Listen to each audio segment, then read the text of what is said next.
오늘 주신 하나님의 말씀은 사도행전 17장 2절에서 7절입니다.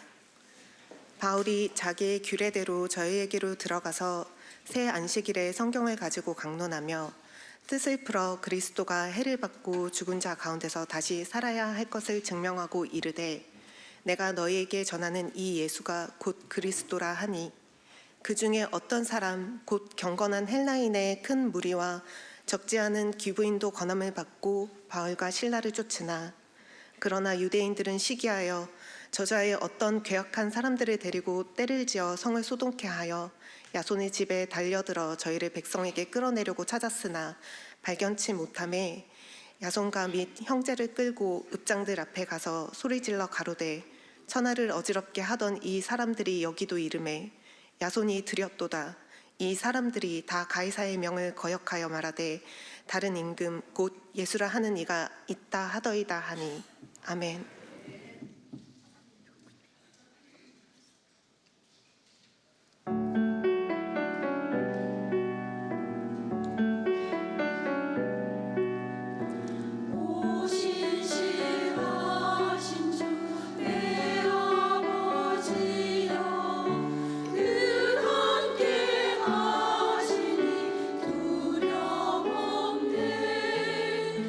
그 사랑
성령 강림 주일. 예수님의 부활 후에 50일째 되는 날, 마가 다락방에 모여서 초대교회 성도들이 성령 강림하신 것을 기념하는 날이죠. 그래서 기독교에서는 청장님, 성령 강림 주일, 그게 오순절이죠. 예수님 부활하신 부활절, 그 다음에 예수님 태어나신 성탄절, 요 3대 계절이 뜻있는 계절이고 우리 믿는 사람들이 하나님을 다시 생각할 수 있는 기절인데, 그래서 오늘 성령 강림절은 교회의 탄생일이라고 해도 과언이 아니고 기념일이에요. 교회가 생겨가지고 이제 점점 번창되는데, 우리가 신학을 공부했는데도 삼위일체를 이해하기가 어려워요. 성부, 성자, 성령 세 분이 한 몸이 돼가지고 하는 일이 다 따로따로죠. 성부 하나님은 우주를 운행하시고 참 큰일을 하시고, 성자 예수 그리스도는 이 땅에 오셔서 십자가에 돌아가심으로써 모든 인류의 죄를 대속, 구속, 용서해 주신 분이고, 이제 예수님이 하늘로 올라가시니까 하나님 아버지께서 누구를 보낸 거 하니? 성령을 보내셨어. 그 성령이 보혜사라고 하는데, 보호해 주는, 성도들을 보호해 주는 성령. 왜? 성령은 지금 미국도 계시고 호주도 계시고 어디든지 다 계셔요. 예수님이 여기 계실 때 공간의 제한을 받았고 한 번에 어디 다 못, 그때 예루살렘 중심으로 예수님이 사역을 하셨는데, 예수님이 올라가신 다음에 성령을 보내주셔서 지금 예수 믿는 사람들 마음 안에는 다 성령이 임재하고 계십니다. 그 성령께서 그 성도를 통해서 언제 역사를 하느냐가 가장 중요한데, 기도 많이 하고 성경 많이 보고 열심히 믿음 생활하는 사람들에게는 성령이 특별 역사를 해서 때때로 기도할 때 병자도 낫고, 때때로 기도할 때 어려움이 사라지고, 이것이 성령께서 우리들에게 해주시는 하나님의 은혜예요. 그렇기 때문에 성령 강림을 안 했다면 우리가 예수 믿을 수도 없어요. 그 성령님께서 나를 인도함으로 내가 예수를 내 마음의 구세주로 영접하고, 하나님이 주시는 은혜예요. 선물이에요. 우리가 아무것도 안 해도 그 구원의 선물을 받을 수가 있어요. 그건 성령의 역사이기 때문에 오늘 성령 강림을 오순절이라고 그래요. 왜? 예수님이 이제 돌아가시고 부활하시고, 참 신기한 게, 나는 왜 한국에서 49제를 지내는지 몰랐어. 그런데 성경에 보니까 예수님 돌아가신 다음에 이제 7주를 계산한 거야. 77이 49가 49일이고 그 다음 날이 50일 되는 날 오순절이에요. 오순절에 무슨 역사가 일어났냐? 사도행전 2장에 보시면은 역시 성령 강림이 이루었던데, 오늘 본문은 17장을 했는데 보세요. 홀련히 하늘로부터 급하고 강한 바람 같은 소리가 있었다. 거기에 앉은 모든 사람들에게 임했다고 그랬어요. 120 문도가 다락방에 모여서 기도하고 있을 때에 성령이 임한 거죠. 그러면서 불의 혀같이 갈라지는 것이 저희에게 보여 각 사람 위에 임했다고 그랬어. 그때 성령이 오신 거예요. 사도행전 1장에 예수님이 부활하신 다음에 하늘로 승천하는 모습이 나오죠. 사도행전 1장 8절에 너희가 권능을 받으면은, 능력을 받아서 성령을 받아서 사마리아에서 유대에서 땅끝까지 가서 복음을 전하는 말씀이 사도행전 1장에 있는데, 사도행전 2장에 성령이 오신 거예요. 그 성령을 통해서 사도행전의 역사가, 사도행전의 행전이 시작되는 거예요. 처음에는 베드로가 시작을 한 거예요. 사도행전 전반에. 그러나 후반에 가서는 바울 사도가 이방인들에게 복음을 전한 거예요. 세상이 하나님이 생각하는 사람은 첫째 유태 민족이요, 선한 백성이요, 하나님이 택한 백성이요. 그 특별한 사람이에요. 유대 나라 사람들. 두 번째로 이방인, 젠타이어라고 그래. 우리 다 이방인이요. 유대 사람이 아닌 사람들은 다 이방인이요. 그 이방인 중에서 예수를 믿고 성도가 된 사람이 따로 분리가 되는 거예요. 그게 세 종류가 있어. 유대 나라 사람이 있고, 젠타이어, 이방인이 있고, 그 다음에 성도, 예수를 믿는 하나님의 자녀들이 세 종류가 있어요. 그래서 오늘 오순절의 능력이 뭔가? Power of Pentecost. 오순절을 펜테코스트라고 그래요. 왜 펜테코스트? 헬라어의 다섯이 이름이 펜타. 그래서 미국의 국방성이 뭐예요? 이름이 펜터건이라고 그러는데 그게 각이 5개가 있어. 나 가봤어. 5개. 그래서 그걸 펜터건이라고 그러죠. 그래서 오순절 50일 되는 날 저희가 다 한 곳에 모였더니 혼련히 하늘로부터 급하고 강한 바람, 이게 뭐예요? 성령이지.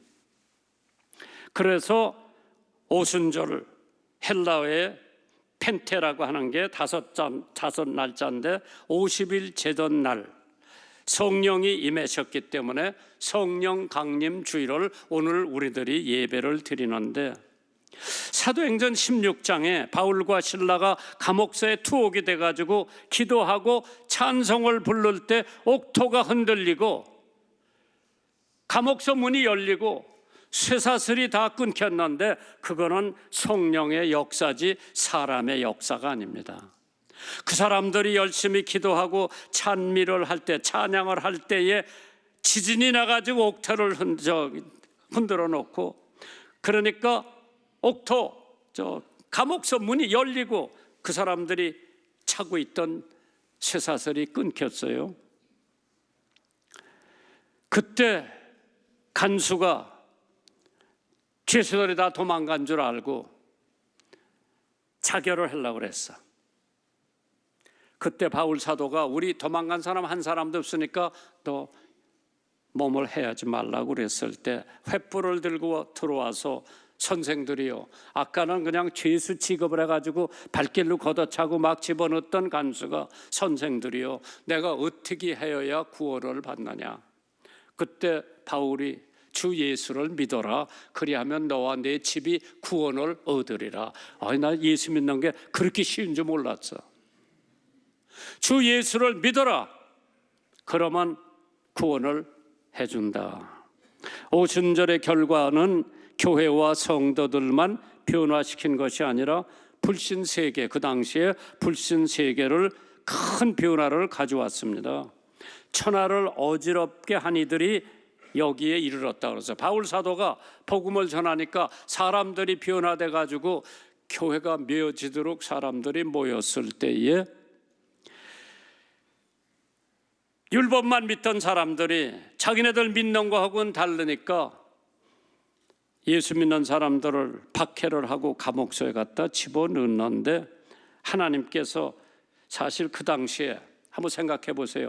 인쇄소도 없었고 신문도 없었고 잡지도 전도지도 아무것도 없었어요. 방송사도 없었어요. 텔레비전 방송도 없었고 스마트폰도 없었고, 그때에 바울 사도가 복음을 전하면서 많은 변화를 일으켰을 때에 3대 요소가 있다고 했어요. 변화시키는 이유수 3대 요소가 있었는데, 첫째, 성령을 소유했어요. Holy Spirit. 두 번째로 의지를 소유했어요. Determination, 결단력. 세 번째로 사역을 즐거워했어요. 바울 사도가 그렇게 고통을 당하면서도 복음을 전했을 때에 사람들이 변화되고 새 사람인이 되는 것을 보고 얼마나 기뻐했는지 모르죠. 그래서 하나님께서 오순절의 능력은 변화시키는 능력이죠. Changing power. 두 번째로 사랑하는 능력. 오순절 역사가 일어나면 우리들이 남을 사랑하지, 남을 미워하거나 남을 저주하지 않죠. 세 번째로 구원의 능력이에요. 오순절의 능력은 구원의 능력이라고 그랬어요.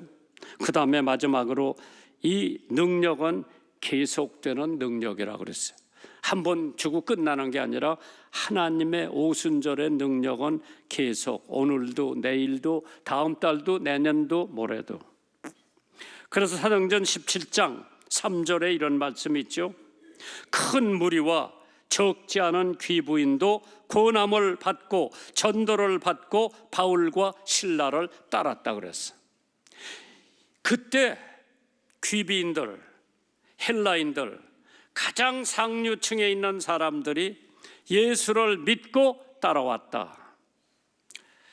성령의 능력은 반드시 변화와 개혁, 개종, 변혁을 시킬 수가 있는 능력을 가지고 있다고 그랬죠.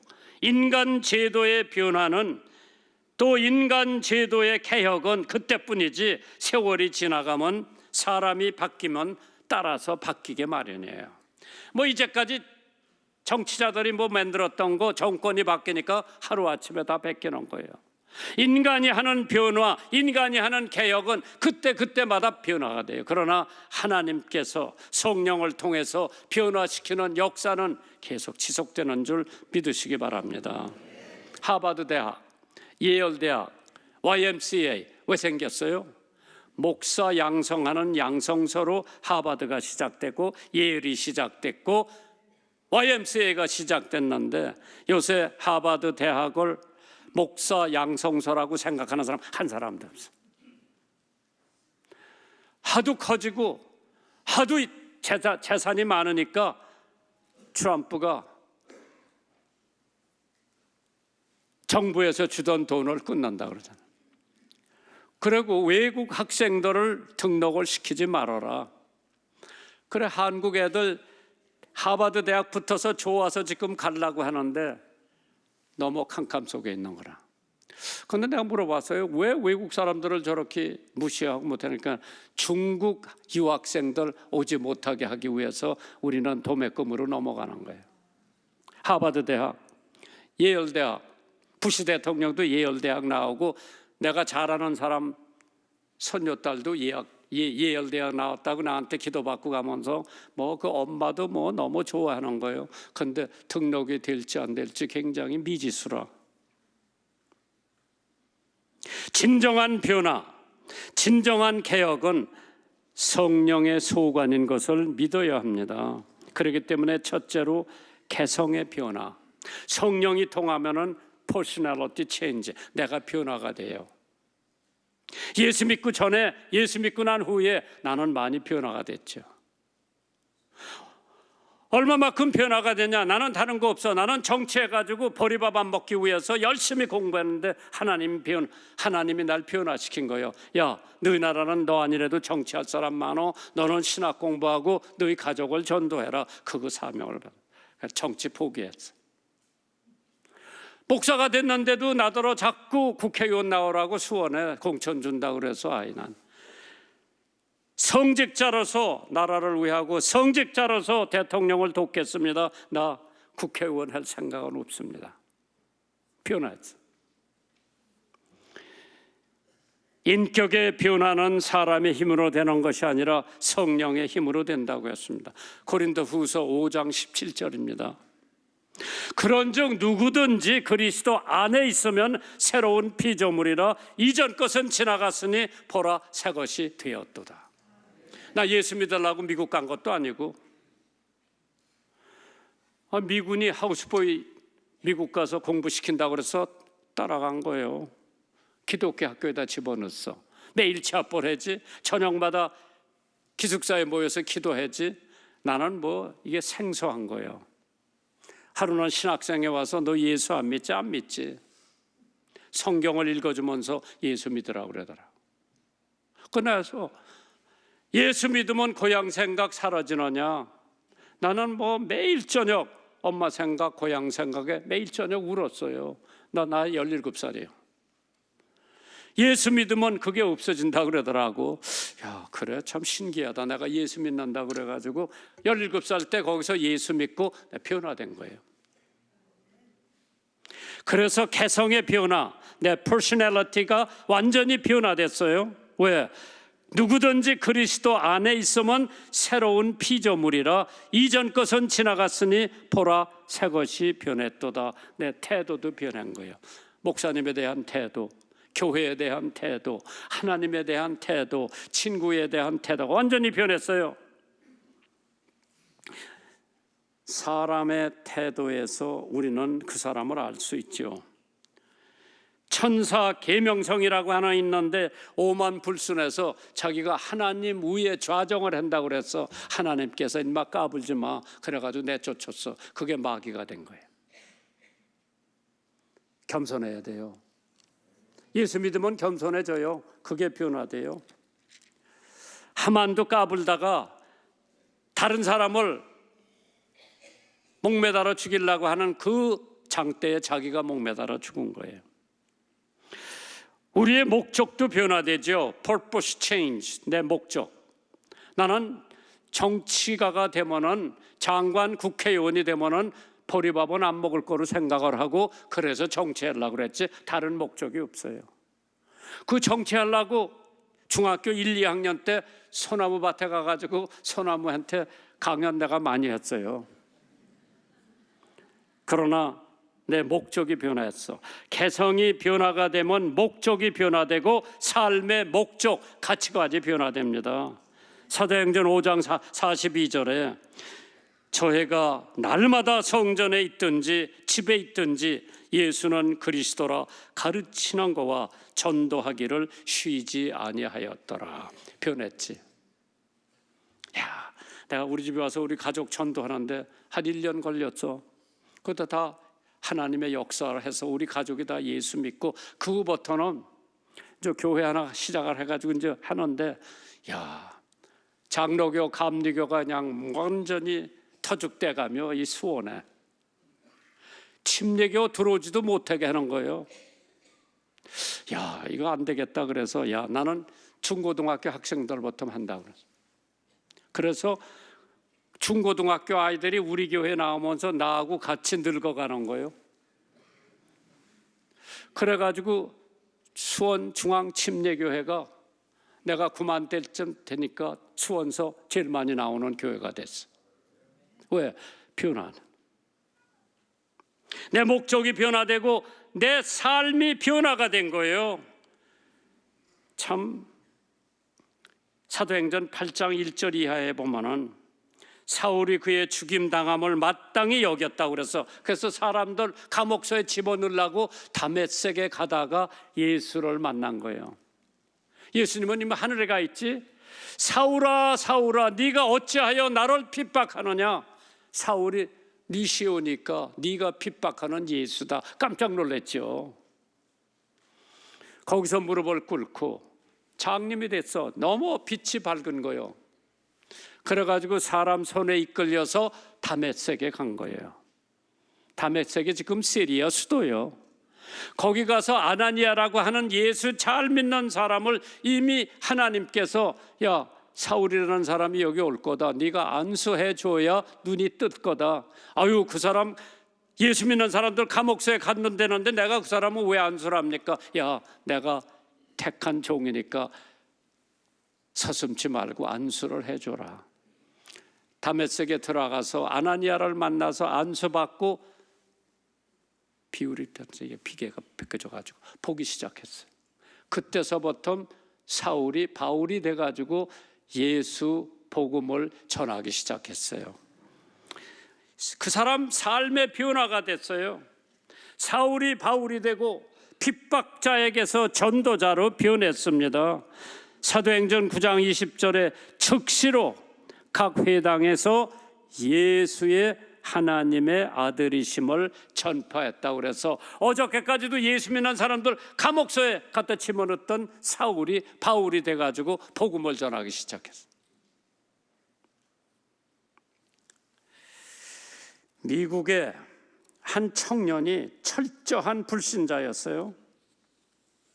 다니던 학교가 미션 스쿨이에요.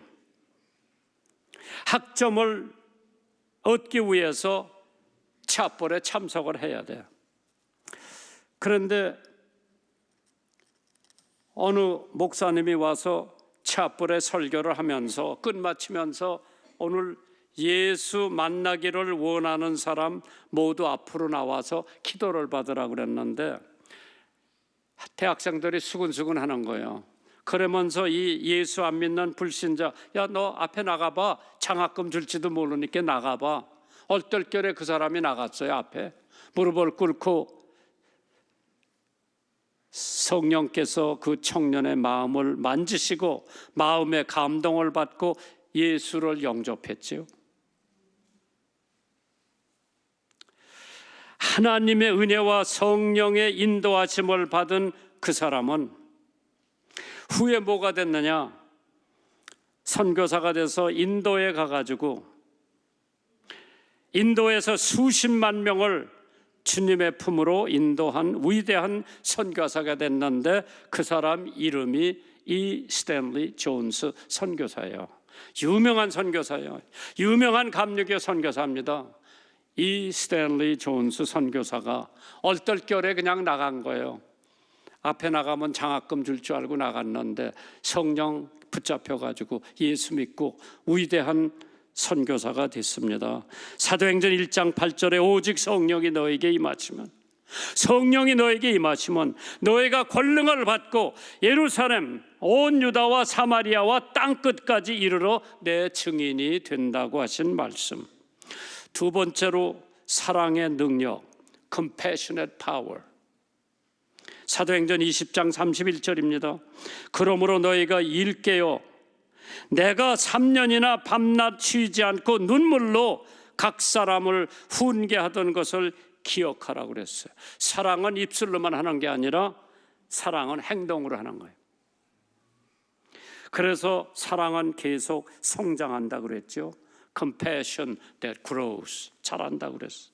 3년간 성도들을 지키면서 생활한 바울이 얼마나 바쁜 사람이었는지 그 교인들 위해서 3년 동안 눈물을 흘리면서 빠지지 않고 기도를 해줬다고 하는 겁니다. 노벨 평화상을 탄 테레사 수녀, 제가 인도에 가서 2번 만나봤습니다. 부잣집 출신인 젊은 수녀가 황홀하게 이렇게 고백을 합니다. 나는 오늘 그리스도의 몸을 만졌습니다. 그 말은 병원에 실려온 한 환자를 치료했음을 말하는 것인데 그 환자는 버려진 환자, 병상에 오래 누워 있었지만은 몸에는 구데기가 다 난 그 사람을 테레사 수녀가 만져서 치료해 줬어요. 테레사는 어린 수녀를 대결하게 바라보면서 이렇게 말합니다. 그렇다.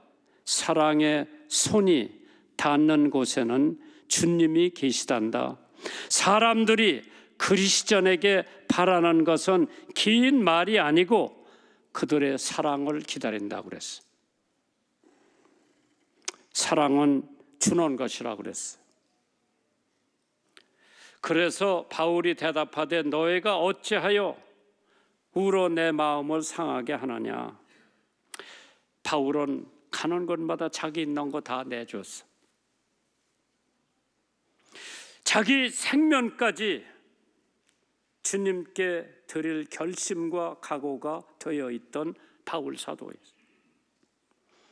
사랑은 실천하는 것이라고 그랬어요. 예수님 무덤에 제일 먼저 찾아간 사람은 사도들도 아니고 제자들도 아니고 여자 2사람이 가죠. 뭐 가지고 갔어요? 값비싼 향품을 사가지고 예수님 시체에 가서 바르려고 제일 먼저 무덤에 달려간 게 사도들도 아니고 제자들도 아니고 예수님을 극진히 사랑하던 여자들 2사람이 갔어. 가보니까 거기 예수님의 시체가 보이질 않았어. 얼마나 실망하고 있을 때에 천사가 왜 산 사람을 죽은 데 와서 찾느냐고 예수님 살아났다고 하니까 너무나 기쁜 거예요. 필라델피아에 가보시면 군목을 위한 기념 예배당 있습니다. US Naval Chapel. 2차 대전이 한참 날 때 1943년 1월 22일 뉴욕 항구에서 떠난 연합군 병력 수송선 도체스터가 904명의 군인을 태우고 어두운 물결을 헤치면서 북쪽으로 향해 갔다고 합니다. 그해 12일, 12일 만에 2월 3일 독일 잠수함이 도체스터 호를 접근하면서 어뢰를 발사하여 어뢰를 맞은 도체스터 호는 얼마 가지 못해서 물에 잠기기 시작합니다. 배에 아수라장이 됐을 때에 병사들은 서로 붙잡고 울부짖습니다. 그 와중에 4명의 군목들이 침착하게 구조명 조끼를 나눠주면서 병사들 구명정 타는 곳으로 안내를 했습니다. 더 이상 나누어줄 구명 조끼가 없어서 그때 군목 클락 폴링이라고 하는 군목이 중위가 병사에게 물어봤습니다. 자네 예수 믿는가? 아니요. 그러자 군목은 자기가 입고 있던 구명 조끼를 벗어서 그 사람에게 주면서 나는 예수 믿으니까 지금 죽어도 천국에 갈 수가 있다. 당신은 구명 조끼를 입고 살아서 꼭 예수님을 믿고 나하고 천국에서 만나자. 4명의 군목이 모두 자기가 입고 있던 구명 조끼를 벗어서 병사들에게 주었습니다. 도체스터 홀에 점점 물에 차올라오기 시작하자 4명의 군목들은 서로 팔을 껴안고 갑판 위에서 내 주를 가까이 하려면 찬송을 부르면서 마지막 기도를 했는데 생존자 클래리 클락이라고 하는 군인이 군목들의 최후를 이렇게 진술을 했습니다.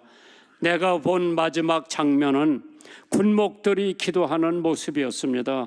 그들은 최선을 다했다고 나는 믿습니다. 그들을 다시 보지 못했습니다. 그들은 자신이 입고 있던 구명 조끼를 병사들에게 벗어주고 죽음을 택했습니다. 병사 904명 중 605명이 전사를 그 전투에서 당했습니다. 전쟁이 끝난 후에 살아남은 수병들, 군목들이 희생의 기억을 하면서 트루먼 대통령이 4명의 군목, 조지 폭스, 알렉산더 굿, 클락 폴링, 존 워싱턴 이 4명의 군목을 기리기 위해서 기념 예배당 US 네이벌 차플을 건축해 주었습니다. 필라델피아 시에서 용감하고 희생적인 4사람의 군목을 영원히 기념하기 위해서 Four Chaplains 기념관, 4인의 불멸의 군목이라 기념 우표를 발행해서 기도를 해줬고 1992년 작곡가 제임스 수랭랜이 이들의 소개하는 영원한 빛 The Light Eternal라고 하는 뮤지컬을 만들어서 공연을 해 많은 사람들에게 감동을 줬다고 합니다. 자신의 임무를 충실히 한 군인, 하나님의 사랑을 몸소 실천한 군목들, 이런 것들이 바로 하나님의 사랑으로 이웃을 사랑하는 사랑이었다고 합니다.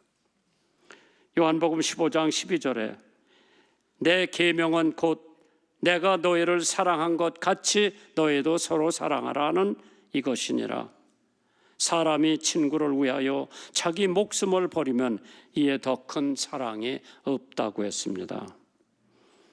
사랑은 계속된다고 했죠.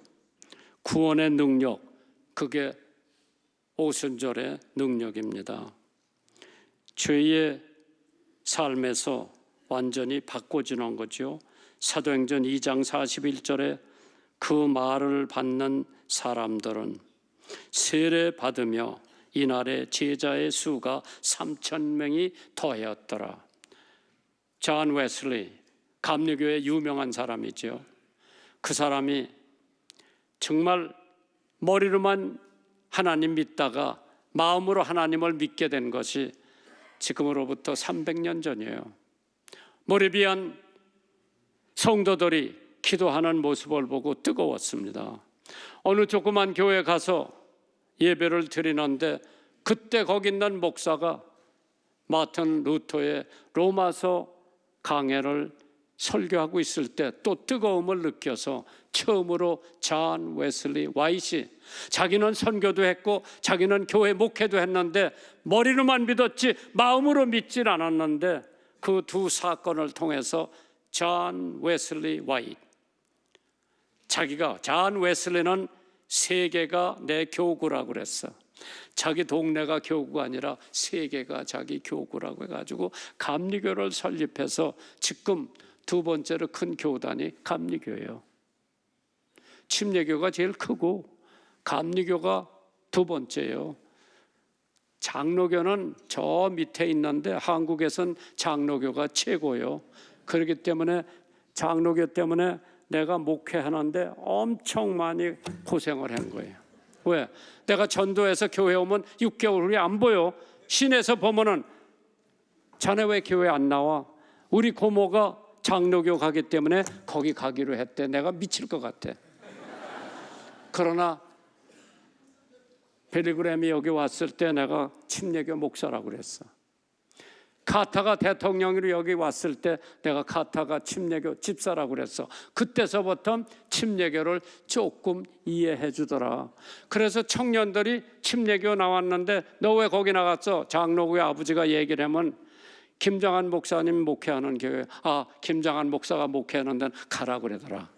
그만큼 침례교가 어려움을 당했지만은 하나님께서 그래도 많은 사람들을 변화시켜서 지금 그래도 침례교 훌륭한 목사들도 많고 큰 교회도 많고 하나님께서 무슨 침례교를 통해서 역사하는 게 아니라 하나님의 성령을 통해서 역사하는 줄 믿으시기를 주님의 이름으로 축원합니다. 여러분들이 준비하신 헌금 하나님 앞에 봉헌.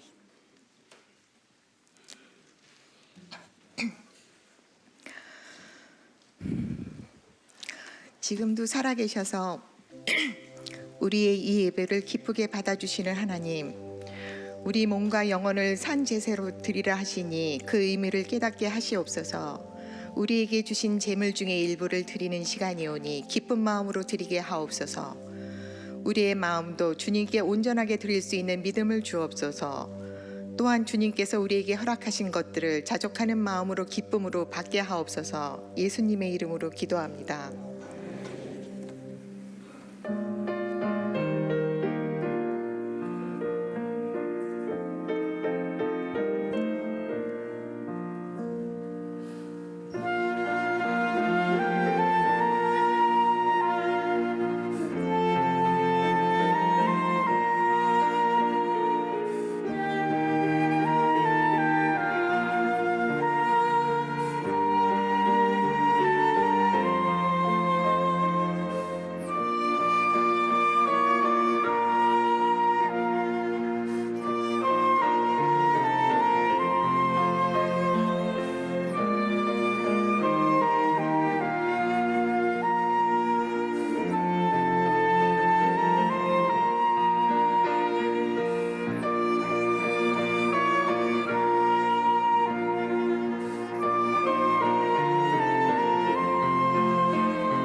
은혜가 풍성한 하나님은 1절과 4절 찬송하시겠습니다.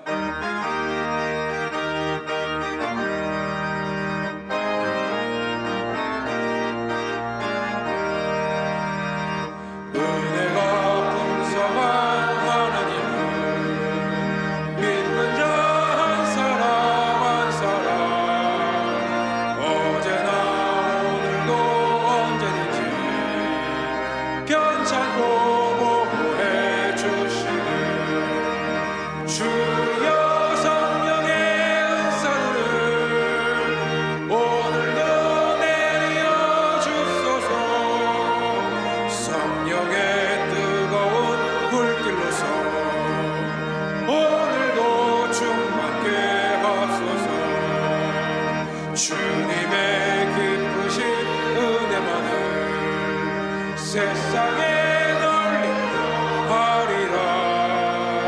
하늘의 능력과 권세로서 오늘도 입혀 주옵소서. 주여 성령의 은사들을 오늘도 내려 주소서. 성령의 뜨거운 불길로서 오늘도 충만케 하소서. 아멘.